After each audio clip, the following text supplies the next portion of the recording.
नमस्कार, तेज हरियाणा से गुरविंदर पन्नू। आज हम पड़ताल एक ऐसे बाबा की करेंगे जो इन दिनों में खासे सुर्खियों में है। दरअसल देश के कई राज्यों में लंपी महामारी फैलने से पशुपालकों में हड़कंप मचा है। चाहे बेसहारा घूमने वाले पशुओं की बात की जाए या फिर गौशालाओं में गोधन की बात करें, घरेलू दुधारू पशुपालकों की बात करें, हर गांव, हर गौशाला में ये लंपी नामक बीमारी अब अपनी दस्तक दे चुकी है। मगर पंजाब के रामपुरा नारायणपुरा में एक निर्वाण आश्रम है, जहां पर एक महंत बाबा जी हैं, श्री योगेंद्रानंद जी। उनकी ओर से एक ऐसी जड़ी बूटियों की दवाई तैयार की गई है जिसको लेने के लिए पंजाब, राजस्थान, हरियाणा की रोज़ाना हजारों की संख्या में लोग वहां पर लाइनों में खड़े होकर उस जड़ी बूटी को पाने के लिए मानो तरस रहे हैं।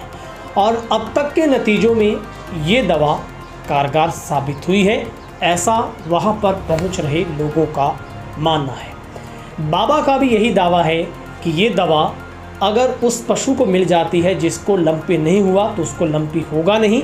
अगर किसी के शुरुआत में लक्षण दिखाई दिए और उसको ये दवा मिल जाती है तो उसकी लंपी वहीं पर ख़त्म हो जाएगी। लेकिन अगर बहुत ज़्यादा हालात बिगड़ गई है तो उसके लिए उतनी कारगर नहीं है, मगर 50-50 वहाँ पर चांसेस रिकवरी के हो सकते हैं। सबसे पहले आपको तस्वीर दिखाते हैं।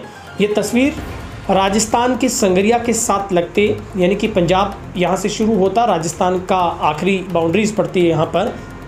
ये रामपुरा नारायणपुरा गांव है जहाँ पर बाबा जी महंत योगेंद्रानंद जी हैं और 8 एकड़ में परिसर में फैला इनका निर्माण आश्रम है, जहाँ पर लंबे वक्त से, कई दशकों से यहाँ पर जो देसी जड़ी बूटियाँ हर बीमारी की तैयार की जाती हैं। यहाँ पर जितने भी अब तक संत गद्दी पर रहे हैं, ये 5वीं गद्दी यहाँ पर जो हमारी जानकारी में आई है, जिसको संभाल रहे हैं महंत योगेंद्रानंद जी, और वो संभाल रहे हैं, वो भी इसी मतलब लगातार काम कर रहे हैं लोगों की बीमारियों को ख़त्म करने के लिए। पिछले एक सप्ताह से यहाँ पर अब तक हजारों लाखों लोग यहाँ से इस 25 प्रकार की जड़ी बूटियों से बनी ये दवा अपने पशुओं को पिला चुके हैं। अब भी लोगों को सुबह करीब 4 बजे से लाइनें लगनी शुरू हो जाती है और पूरा दिन देर रात तक यही सिलसिला चलता है। इस दवाई को बनाने में 4 घंटे का वक्त, बहुत धीमी आंच के ऊपर दवाई तैयार होती है। शिफ्टों में काम होता है, दिन के सेवादार अलग हैं, रात के सेवादार अलग हैं, जो लगातार इन दवाइयों को बनाने में जुटे रहते हैं। इस बाद में इस काढ़े को ठंडा किया जाता है, फिर बोतल वगैरह में इसको डालकर आगे वितरित किया जाता है। ये बाबा जी का कहना है कि 25 से लेकर 27 तरह की इसमें जड़ी बूटियाँ शामिल की गई हैं जो इसके अंदर डाली जाती हैं। अच्छी बात है कि यहाँ पर बाबा जी की ओर से, मैनेजमेंट की ओर से अच्छे आने वाले लोगों के लिए छायादार बैठने की व्यवस्था, लंगर भोजन की व्यवस्था की गई, क्योंकि यहाँ पर 200-400 किलोमीटर नागौर तक की गौशालाओं के श्रद्धालु भी यहाँ से आकर इस काढ़े को ले जा चुके हैं, जहाँ पर ज़्यादातर पंजाब, राजस्थान, हरियाणा और इससे दूर के लोग भी यहाँ पर रोज़ाना आते हैं। उनकी यहाँ पर अच्छी खासी सेवा की जाती है। और बाबा का कहना है कि जैसे ही इस काढ़े को तैयार किया जाता है तो वहाँ पर जाप भी चलता रहता है। रोज़ाना इसकी तैयारी होती है, शिफ्टों में काम होता है, बाद में इसको ठंडा किया जाता है। और अब तक बाबा का कहना है कि 10 ट्रॉलियाँ लकड़ की भी इसके ऊपर अब तक लगाई जा चुकी हैं, यानी कि इसको बनाने में इतना बड़ा खर्च भी उठाया जा चुका है।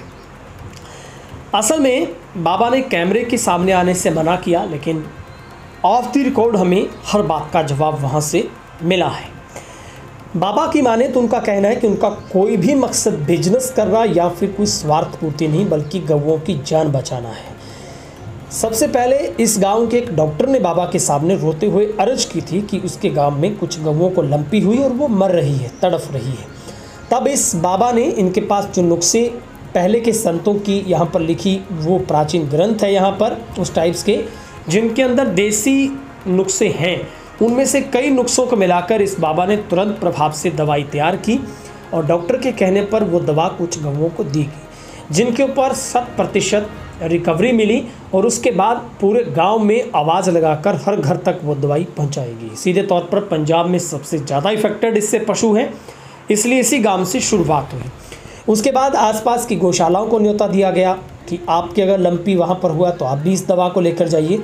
हालांकि सरकार विभाग के पास इस बात का कोई जवाब नहीं है, उनके पास कोई ऐसी वैक्सीन नहीं है और सरकार ये कह रही कि जानलेवा बीमारी नहीं है और साथ में इसकी कोई दवा भी नहीं है। लेकिन बाबा जी मंत योगेंद्रानंद जी कहते हैं कि देसी जड़ी बूटी से तैयार की गई दवा है जिसमें अच्छा खासा रिस्पॉन्स मिल रहा है और उनका मकसद सिर्फ गौओं की जान बचाना है।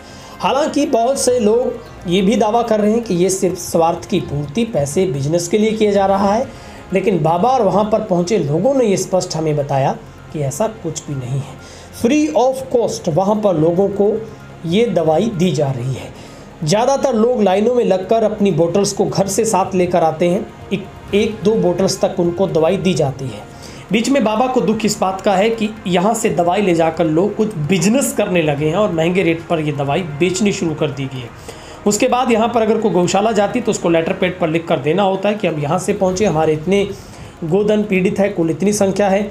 हालांकि प्रोडक्शन के तौर पर जो सीधा खर्च है वो ज़रूर वहन किया जाता है, क्योंकि बाबा का कहना है कि अब तक गांव के सेवादारों की ओर से उन्हें काफ़ी चंदा दिया गया, लेकिन वो नहीं चाहते कि गांव के ऊपर इस वजन को डाला जाए और जो प्रोडक्शन चार्ज है वो गौशालाएँ अपनी स्वेच्छा से इस डेरा में जाकर पर्ची कटवा रही है। यानी कि अतिरिक्त बोझ नहीं बल्कि आपको खर्च वहाँ पर देना होगा। लेकिन अगर आप घर पर 2-4 पशुओं के लिए लेकर आ रहे हैं तो आप चाहे पूरे गांव के लोग वहाँ पर पहुँच जाएं, आप सबको वहाँ पर दवाई फ्री ऑफ कॉस्ट मिलेगी। लेकिन इस दवाई का सैंपल विभाग की तरफ से भी लिया गया है। इस सैंपल में वाकई में ही क्या वो जड़ी बूटी मौजूद है जो इस लंपी की बीमारी को कंट्रोल में कर रही है, ये जाँच का विषय है। ये दावा बाबा का है कि वाकई में ही ये दवाई कारगर है। आपको यहाँ पर पहुँचे लोगों से मिलवाते हैं और बाबा के कुछ लाइव वीडियो हमें मिले हैं वो भी आपको सुनवाते हैं। आए हो जसपाल सिंह भाई तलवंडी साहब तो आए राम मंदिर। अच्छा, कितने किलोमीटर पैंदा इथों? इथों होगा 100 ਦੇ ਕਰੀਬ ਹੋਊਗਾ ਯਾਰ। ਪਹਿਲੀ ਵਾਰੀ ਆਏ ਹੋ? ਪਹਿਲੀ ਵਾਰ ਆਏ। ਪਹਿਲਾਂ ਕੋਈ ਲੈ ਗਿਆ? ਪਹਿਲਾਂ ਸਾਡੇ ਪਿੰਡ ਦੇ ਲੈ ਗਏ ਸੀਗੇ ਤੇ ਉਹਨਾਂ ਦੇ ਫਰਕ ਆ ਪਸ ਹੁਣ ਪੂਰਾ ਹੀ ਤੇ ਉਹਨਾਂ ਨੇ ਪੁੱਛਿਆ ਸੀ ਫਿਰ ਤਾਂ ਕਰਕੇ ਅਸੀਂ ਵੀ ਆਏ ਹਾਂ। ਸ਼ੌਂਕ ਨਹੀਂ, ਰੋਕਥਾਮ ਵੀ ਜ਼ਰੂਰੀ ਹੈ ਨਾ। ਹਾਂ, ਰੋਕਥਾਮ ਲਈ ਤਾਂ ਹੀ ਯਾਰ ਬਹੁਤ ਤੰਗ ਆ ਯਾਰ, ਤਕਲੀਫ ਆ ਪਸ ਹੁਣ ਬਈ ਯਾਰ, ਤਾਂ ਹੀ ਆਉਂਦੇ ਆ ਹਨਾ। ਅਸੀਂ ਤਾਂ 4-5 ਜਣੇ ਆਏ ਆ ਇਕੱਠੇ ਹੋ ਕੇ ਗੱਡੀ ਤੇ। ਠੀਕ ਹੈ, ਤੜਕੇ 5-6 ਵਜੇ ਤੁਰੇ ਸੀਗੇ ਤੇ ਹੁਣ ਆ ਜੂਗੀ ਵਾਰੀ ਬਸ। ਦੂਜੀ ਇਹ ਗੱਲ ਆ ਜਿਹੜਾ ਲੋਕਲ ਆ ਉਹਨੂੰ 2 ਪਸ਼ੂਆਂ ਦੀ ਮਿਲੂ। ਜੇ ਕੋਈ ਗਊਸ਼ਾਲਾ ਵਾਲਾ ਆ ਜਾਂ ਪਿੰਡ 'ਚ ਸੁੰਨੇ ਪਸ਼ੂਆਂ ਦੀ ਲਿਜਾਣਾ ਚਾਹੁੰਦਾ ਆ ਉਹ ਸਰਪੰਚ ਤੋਂ ਸਾਈਨ ਕਰਾ ਕੇ ਲਿਆਵੇ, ਲਿਖਾ ਕੇ ਲਿਆਵੇ, ਫੇਰ ਦੇਵਾਂਗੇ। ਲੋਕੀ ਇੱਥੋਂ ਦਵਾਈ ਲੈ ਜਾਂਦੇ ਆ, ਪਿੰਡਾਂ 'ਚ ਜਾ ਕੇ ਵੇਚੀ ਜਾਂਦੇ ਆ। ਦੱਸੋ ਕੀ ਕਰੀਏ? ਅਗਲਾ ਇਲਜ਼ਾਮ ਬਾਬੇ ਤੇ ਲਾਈ ਜਾਂਦੇ, ਬਾਬਾ ਜੀ ਦਵਾਈ ਵੇਚੀ ਜਾਂਦੇ। ਉਹ ਅਸੀਂ ਫਿਰ ਮੈਂ ਬਾਰ-ਬਾਰ ਲਾਈਵ ਹੋ ਕੇ ਕਹੀ ਜਾਂਦਾ ਵੀ ਫ੍ਰੀ ਆ, ਵੀਰ ਫ੍ਰੀ ਲੈ ਜਾਓ ਇੱਥੋਂ ਆ ਕੇ। ਸਾਡਾ ਆਣਾ ਜਾਣਾ ਹੀ ਹੈ ਨਾ ਇੱਥੇ। ਹੁਣ ਵੇਲੇ ਕਰ ਦਾਂਗੇ, ਟੋਕਨ ਕੱਟੇ ਗਏ ਆ 3 ਸ਼ਿਫਟਾਂ ਹੁਣ ਚੱਲ ਪੈਣਗੀਆਂ ਦਵਾਈ ਦੀਆਂ ਤੇ ਜਿੰਨਾ ਵੀ ਟੋਕਨ ਆਇਆ ਅਸੀਂ ਭੁਗਤਾ ਕੇ ਸੋਨੇ ਆ। ਤੁਸੀਂ ਇਹ ਨਾ ਸੋਚੋ ਸਾਡੇ ਬੰਦਿਆਂ ਨੇ ਜਿੰਨੀ ਸਾਡੀ ਮੈਨੇਜਮੈਂਟ ਹੈਗਾ ਕਿਸੇ ਨੇ ਨੀਂਦ ਨਹੀਂ ਲਈ। ਵੀਰ ਅੱਜ 15 ਦਿਨ ਹੋ ਗਏ ਆ, ਰਾਤ ਨੂੰ 12 ਵੱਜ ਜਾਂਦੇ ਨੇ, ਸਵੇਰੇ 3 ਵਜੇ ਬੰਦੇ ਉੱਠ ਜਾਂਦੇ ਨੇ। ਰਾਤ ਵਾਲੀ ਸ਼ਿਫਟ ਵਾਲੇ ਹੋ ਰਿਹਾ, ਦਿਨ ਵਾਲੀ ਹੋ ਰਿਹਾ। ਕੀ ਲੈ ਕੇ ਚੱਲੇ ਆ ਵੀ ਗਊਆਂ ਬਚਾਣੀਆਂ। ਬਸ ਬੱਚਿਆਂ ਨੂੰ ਮੈਂ ਇਹੀ ਕਿਹਾ ਵੀ ਗਊਆਂ ਬਚਾਣੀਆਂ, ਹੋਰ ਆਪਣਾ ਸਾਡਾ ਕੋਈ ਏਮ ਨਹੀਂ, ਕੋਈ ਲਾਲਚ ਨਹੀਂ ਹੈਗਾ ਸਾਡਾ। ਸਾਡੇ ਵੱਲੋਂ ਕੋਈ ਉਹ ਨਹੀਂ ਹੈਗਾ, ਨਾ ਹੀ ਅਸੀਂ ਇੱਕ ਗੱਲ ਨੂੰ ਲੈ ਕੇ ਚੱਲੇ ਆ ਵੀ ਗਊਆਂ ਬਹੁਤ ਮਰੀ ਜਾਂਦੀਆਂ, ਬਹੁਤ ਜ਼ਿਆਦਾ ਮਰੀ ਜਾਂਦੀਆਂ ਵੀ ਚਲੋ ਜੇ ਸਾਡੇ ਤੋਂ ਕੋਈ ਸਹਿਯੋਗ ਹੋ ਸਕਦਾ, ਉਹਨਾਂ ਦੇ ਲਈ ਜਾਨਵਰ ਹੈ ਵਿਚਾਰਾ ਬੋਲ ਨਹੀਂ ਸਕਦਾ, ਅਸੀਂ ਉਹਨਾਂ ਦਾ ਕੁਛ ਨਾ ਕੁਛ ਬਚਾ ਕਰ ਸਕੀਏ।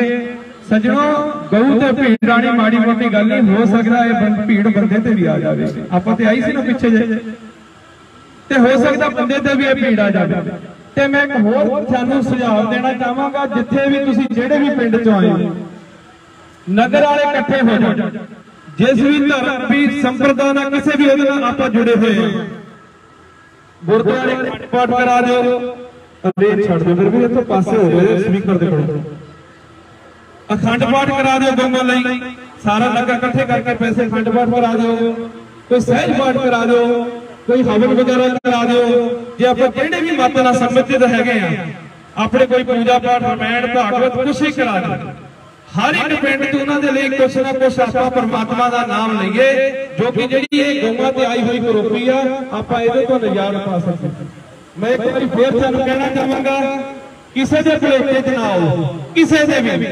कोई कहता दवाई बेची जाता, कुछ करी, कोई किसी गल का भरोसा ना करो। इत्थे आओ, दवाई फ्री है।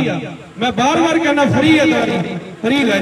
हाँ जरूर जेडे कोई गौशाला वाले या पिंड वाले उन्होंने तो कुछ ना कुछ सेवा लेने, क्योंकि अगला कोई कहता 50 पशुओं की चाहिए, कोई कहता 100 की चाहिए। मेरे वीरों जड़ियां जड़ियां बूटियां आप पाने वो सस्तियां नहीं है, महंगिया ने। पर देसी दवाई आपकी दवाई नहीं कह सकता, गुरुओं की कृपा कह सकता वो दवाई। रिजल्ट मैं नहीं, जी इतों संगत लैके गई उस दसूगी थानू।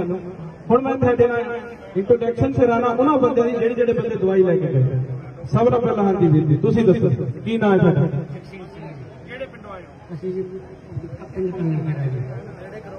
अच्छा ते किन्ने पशुओं दवाई लैके गए? ਅਸੀਂ 4 ਪਸ਼ੂਆਂ ਦੀ ਦਵਾਈ ਲੈ ਕੇ ਮੇਰੇ ਤਾਏ ਜੀ ਦਾ ਮੁੰਡਾ ਜੀ ਉਹਨਾਂ ਸਭੀ ਢਾਣੀ ਸੀ ਉਹ ਪਸ਼ੂ ਬਿਲਕੁਲ ਠੀਕ ਨੇ। ਹਾਂਜੀ ਠੀਕ ਉਹਨਾਂ ਨੇ ਮੈਨੂੰ ਭੇਜਿਆ। ठीक है जी आओ की नाम है तुहाडा? ਕਰਮਜੀਤ ਸਿੰਘ ਹੈ ਜੀ। कित्थों आए हो? किन्ने पशु ठीक होए ने? मेरा गवांढी लेके गया ਸੀ ਜੀ ਅੱਜ 5-6 ਦਿਨ ਹੋ ਗਏ। 4 ਪਸ਼ੂਆਂ ਦੀ ਦਵਾਈ ਲੈ ਕੇ ਗਿਆ ਸੀ ਜੀ। ਠੀਕ ਹੈ ਜੀ मैं ਹੁਣੇ ਲਾ ਕੇ ਪੁੱਛਾਂ ਉਹਨਾਂ ਨੂੰ। ठीक है जी धन्यवाद जी आओ जी। हाँ जी की नाम है? ਸਾਡੇ ਉਹ ਲੈ ਕੇ ਗਏ ਸੀ ਗਵਾਂਢੀ, ਮੈਂ ਦਵਾਈ ਦੇ ਕੇ ਆਇਆ ਸੀ। ਠੀਕ ਹੈ ਜੀ केड़ा ਪੱਦਾ ਹੈ। ठीक है जी आओ जी। हाँ जी वीर जी रमेश जी मेरा नाम जी, पिंड इंद्रलाट है जी। पशुओं की दवाई लेते सही है जी। ठीक है जी। हाँ जी वीर जी की नाम है? किन्ने पशुओं दवाई लेके गए सी? 50 किवें हुण पशु दा? दोनों सही। ठीक है जी धन्यवाद आओ जी। की नाम है? सुभाष कुमार है जी, गाँव शहर है। मैं कल 5 पशुओं की दवाई लेकर गया था, जिसमें मैंने खुद की गाय को दी है, जिसकी सोची सही हुई और यहाँ गड़े में सोची थी वो ठीक है, और पड़ोसी की भी दी थी वो बैठ रही थी खड़ी।